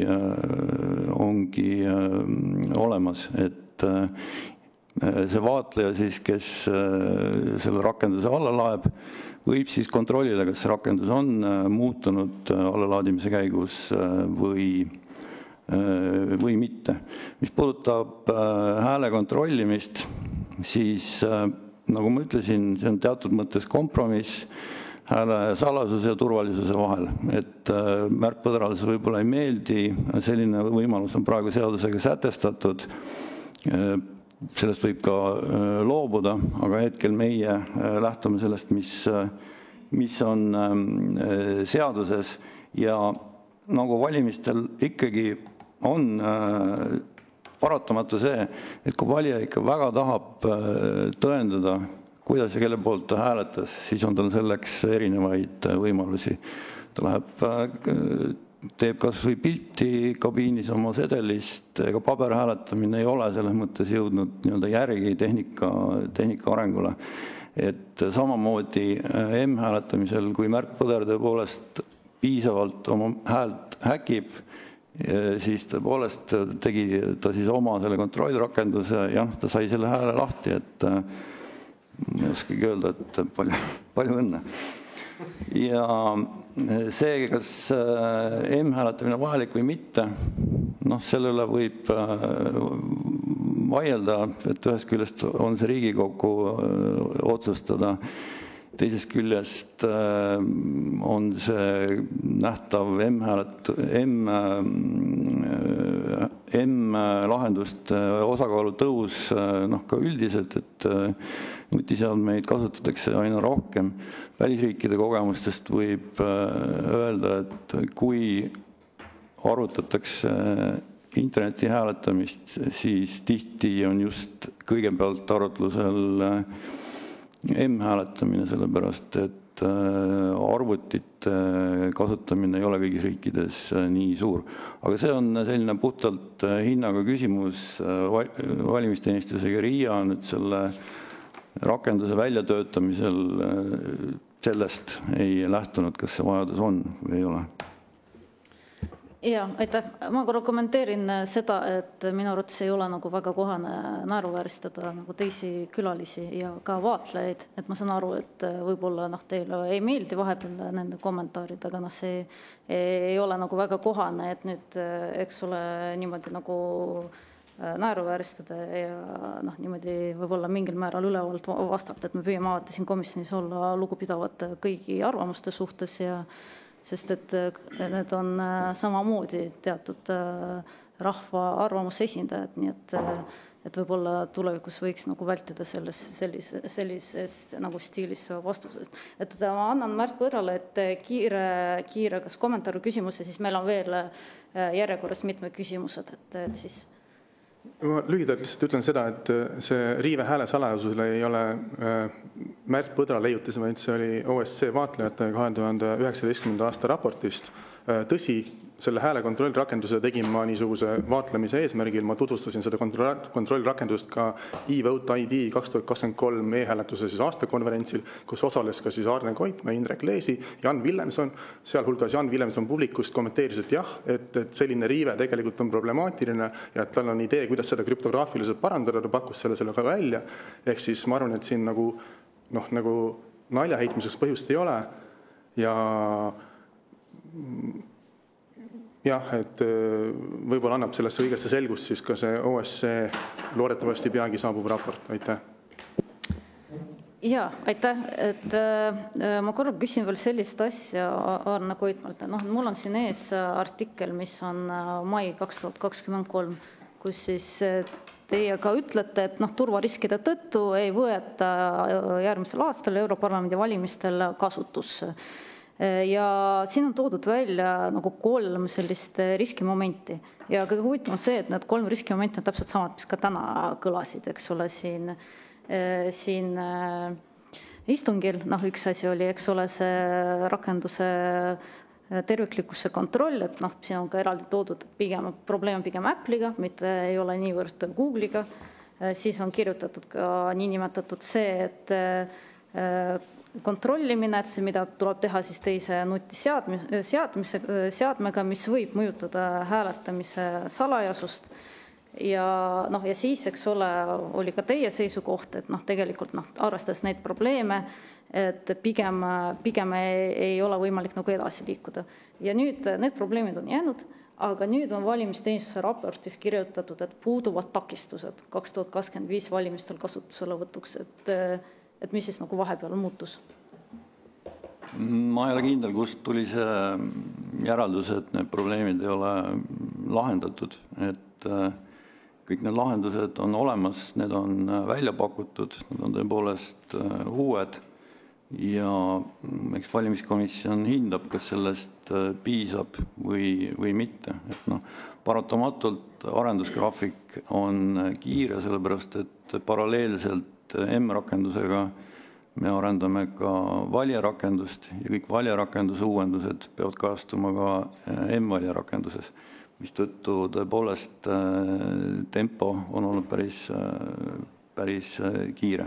Aga need probleemid, kui küsida, kas valijarakenduse terviklust saab kontrollida, siis saab, aga see ei ole lihtne.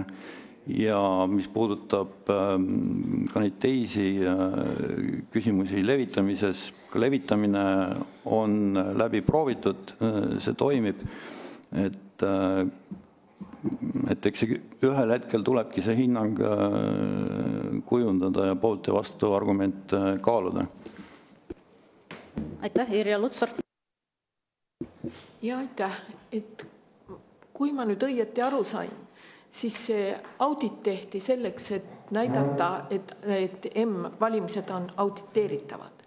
Ja mina ka väga usun, et kõik need komisjoni liikmed, kes siis said hommikul selle raporti kätte ja ma ei tea, mis kell oli istung, jõudsid selle läbi lugeda, ilmselt neil aega, et audiitori käest lisaküsimusi küsida, seda ei jäänud.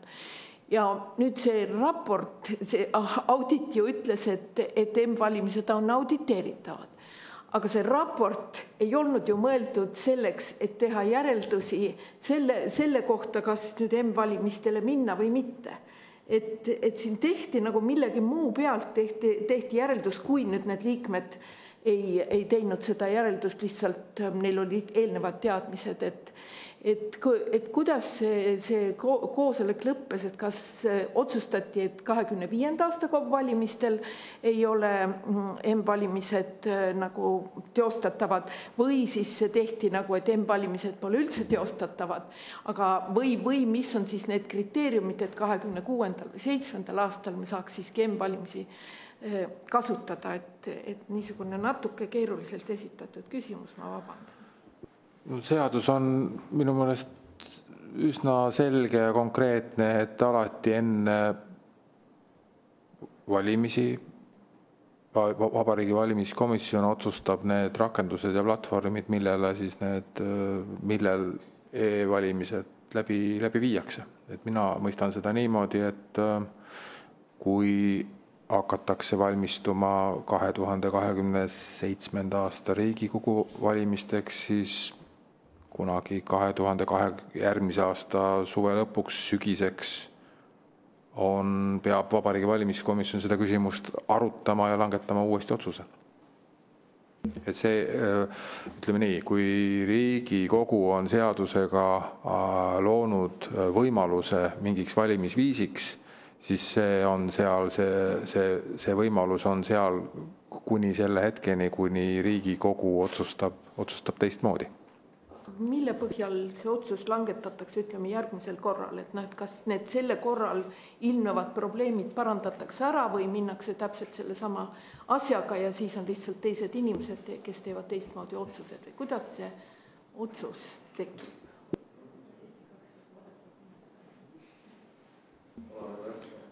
No, ma loodan, et me ei vasta nüüd valimiskomisjoni nimel, aga eks see protsess on samasugune, et kindlasti valimiskomisjoni otsus ei tähendanud seda, et M-hääletamist ei tule ka tulevikus, aga eks me tuleme järgmistel valimistel jälle välja siis selle täiendatud versiooniga. Aga ma tahaks öelda, et muidugi, et ülejärgmised valimised on 27. aastal, ehk siis tehnoloogiliselt võib paljugi selle aja jooksul muutuda. Ja need võivad olla muutused, mis teevad seda keerukamaks, aga need võivad teha seda ka lihtsamaks, ehk siis eriti vaadates Apple'i poole. Et selles mõttes mina olen mõõdukalt optimistlik. Rain Epler. Ja aitäh, ma enne küsimuse juurde jõudmist ka ütleks, et see iroonia, et Märt Põder sai oma hääle lahti ja palju õnne, oli täiesti kohatu. Sai Põder, saavad teised ka ja minu arust siin ironiseerida ei ole millegi üle. Ma kahjuks eelmise nädala istungil ei saanud olla, aga kui ma tagantjärele olen vaadanud, mida seal räägiti, siis võib-olla see peeglisse vaatamise koht on jälle, et kui räägitakse, et auditeerimine, siis räägitakse, et tehti pistelist kontrolli ja siis pärast öeldakse, et tegelikult ei tehtud midagi. Siis see ei ole mitte ironiseerimise koht, seda ta on ka, aga ta on nagu väga tõsise kriitika koht. Siis veel üks kommentaar on see, et selline tagurpidi loogika, mis oli jälle nagu siuke püüd irooniline vist olla, et valija saab ka täna tõestada, kelle poolt ta valis. Et see tegelikult ei ole keskne küsimus siin, mida me lahendame, et valijad saaksid tõestada, kelle poolt nad valisid, et keskne küsimus on minust mujal. Aga nüüd küsimus on see, et ikkagi see jälgitavus, et ma saan aru, et on see nüüd valimiskomisjoni teenistus, aga sisuliselt on ise ka tunnistatud, et sellel hetkel, kui need hääled anonüümiseeritakse, siis tegelikult on neid võimalik välja vahetada, kui need lihtsas eesti keeles öelda. Ja siis räägitakse meil siin auditeerimisest ja vaadeldavusest ja kõigest sellest, et aga kuidas nüüd, kui lihtsas keeles, mitte väga tehniliseks minnes lahti seletada, et kuidas see siis auditeeritav või vaadeldav see osa on, et seal ei ole toimunud mingisugust, kas mingi portsukaupa või ükshaaval, ütleme, häälte manipulatsiooni, sest siin kolleeg Kadastikuga enne korra vestlesime ja tema ütles sellise lause, et on vaadeldav, aga loomulikult, kui sa programmeerimisest midagi ei tea, siis on nagu keeruline vaadelda, aga ütleme, kui me võrdleme pabersedelitega hääletust, siis sul ei ole vaja erioskusi, et vaadelda, on ju, et siin kas või see on, eks ole, suur küsimus nagu nii-öelda demokraatlike protsesside kohta, et kui vaadeldav on ainult teatud oskustega inimestele, aga see on võib-olla liiga filosoofiline, aga lihtsalt, et selgitage lahti, et kuidas see siis auditeeritav ja vaadeldav on, et peale seda anonüümiseerimist manipulatsiooni ei toimu.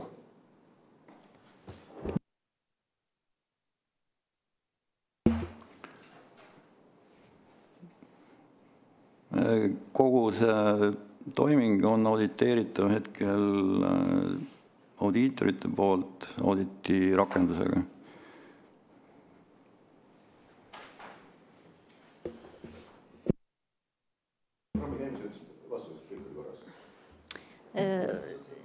Märt Põder, kommentaar. Jah, et selgituseks nii palju, et mis on audit, praegu teeb audiitor teeb protsessi auditi. Ta jälgib neid samme, mida siis valimiste korraldaja teeb, registreerib need ja teine asi, mida ta teeb, on andmeaudit. Ja andmeaudit on osaline, et ta ei tee kogu protsessi nii-öelda ise läbi uuesti. Ja see tähendab seda, et et valimiste korraldaja või keegi, kes on siis nagu tema õigustes, saab neid tulemusi muuta. Ja see ongi see suur vaidlus selle üle, et kas kontrollid on matemaatilised või tuleb neid teha kuidagi pisteliselt, käsitsi, lisaks, tuleb panna mingi programm käima, mis teeb mingisugust kontrolli, mida võib teha erinevate programmidega, aga see ei aita selle vastu, et see kogu protsess algusest lõpuni oleks kaetud siis selle matemaatilise, krüptograafilise tõendatusega. Ja seda praegu ei ole, seda lubati, ei tehtud ja minu meelest on see kõige suurem läbikukkumine selle vaadeldavuse mõttes. Selle tõttu seda e-hääletuse vaadeldavust ei ole ja ilmselt praeguse selle e-hääletuse arhitektuuri puhul ei saa seda ka teha. Palun. No, vaidlen siin paraku vastu, et kogu protsess on algusest lõpuni auditeeritav, et see protsess on teada ka Märt Põdrale ja selles mõttes ei ole siin mingisugust saladust. Kogu see lähtekood on avalik, kõik huvilised on saanud sellega tutvuda, et me ei tee midagi kusagil salaja, mida ei saaks kontrollida. Jah. Et selles osas jah, et ma saan aru, probleem ikkagi, mis meil eelmisel istungil tõstatas, et ma lihtsalt ei taha kogu seda debatti nüüd uuesti tuua sisse, et ikkagi, et probleem on selles, et seda on nagu vaadeldavust või seda auditeerimiskontrollitust on kinnitatud ainult sõnadega, aga mitte nagu reaalsete protokollidega, et nagu öeldi, et tegelikult reaalselt kinnitada seda ei saa, täpselt nagu ei saa, mis öeldi ka istungi alguses edastada ka videosalvestust, et audiitor kõik need etapid auditeeris, kaasa arvatud ka seda etappi, millele Rain Epler ennetavalt viitas, et tegelikult on meil juba kell saanud 3, et mina sooviks siin kohal istungi või selle päevakorrapunkti arutamise lõpetada, et kui Mario Kadastik, et kas oli midagi väga tähtsat küsida, et võib-olla siis... Ma tahan siis küsida, kas see niinimetatud see, mis me eelmine kord rääkisime, see Integrity Tool, kas see on see, mis tegi selle end-to-end kontrolli ja kas seda ka rakendati sellel M-hääletuse testil? Mikrofoni, palun. Jah, aitäh. Et selles osas, et ma tänan külalisi, tänan selle arutelu eest, et ma usun, et e-valimiste teema tuleb veel ka tulevikus. Aitäh!